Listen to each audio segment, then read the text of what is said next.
Hi, my name's Nate Burgoyne, and I'm an ultra distance runner. I'm also a web designer, have a stand-up paddle school. I'm a up-close magician. I have 4 kids, 4 kittens, a cat. I'm a bishop at our local church, and boy, our house is pretty nuts. And I'm going to share 6 tips on how to balance family, running, and life. My first tip is marry an amazing person. Your spouse is going to be everything to you. When you're running, that's the person who's going to be supporting you, who's going to be rooting for you, cheering for you, congratulating you when you get home, seeing you when you're tired, and that's just such a key piece of it. So first tip, marry an amazing person, just like I did. But mine's taken, so you got to find someone else. Yeah. Second tip is prioritize. There's so many priorities that we have.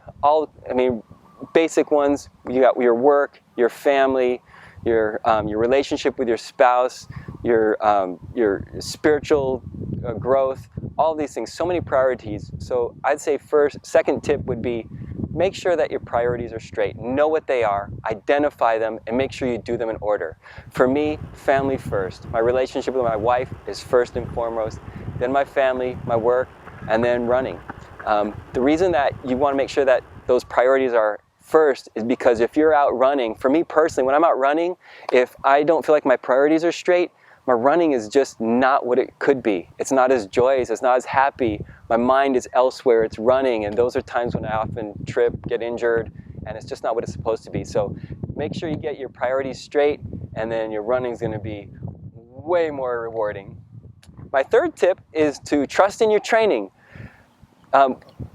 With a busy lifestyle, you don't always have the time to train as much as you want. For me personally, when I look at how many miles I'm doing and how many miles other people are doing, it can totally intimidate me if I let that affect me.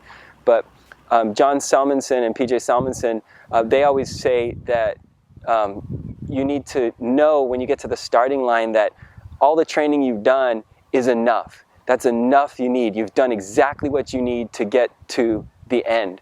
And that I've been told that, and that's just stuck with me for a long time. And then if you don't feel like you can do that, and you don't feel like your training's enough, something that sticks with me a lot is to give yourself a chance. I always think that. Give yourself a chance, Nate, and you just might surprise yourself. My fourth tip is to learn to run in the dark. When I first started running especially, and I was trying to figure out how do I balance family and running and work, I just don't have the time. I got a nice headlamp. Well, it was like a $2 headlamp I got at the store, but it's what I could find, and it worked out, and learned to run in the dark. I've had some great runs in the dark. Shooting stars, moon bows, and just an amazing time. I like to turn my light off and run in the dark at night. I kind of feel like I'm running on the moon sometimes. But if you learn to run in the dark, it doesn't impede on other family time. Just make sure you're happy during the day. My fifth tip is to make every run count. The time that I'm out on the trail, the time that I am running, I make sure it counts. I rarely have time where I'm just putting in the miles. I make everything count. So I'm thinking about my form, my breathing, my posture, my hydration. Everything is super important to me, and I make every single run count. My sixth tip is to make life your training ground. That's my sixth tip. We can't always get out and do as many miles as we want, but I feel like for me, life is my training ground. If I'm up in the middle of the night washing dishes from like 10:30 to 11:30 at night, and I'm tired and I'm exhausted, it's mental training for me. But I'm serious about it. That's mental training for me. I'm training my mind how to function and do things when you're totally exhausted.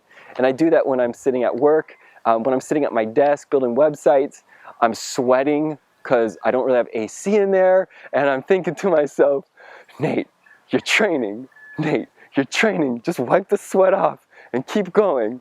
And then I'll do other things, like I'll get one of those big bouncy balls to sit on at my desk. To me, it's training, right? So I just try and fit in all the little things that I can and just make life my training ground. mowing the lawn, cutting the grass, helping the kids, carrying this, taking the kids to soccer, driving here. It is physical training, but more than anything, I think all of that is mental training.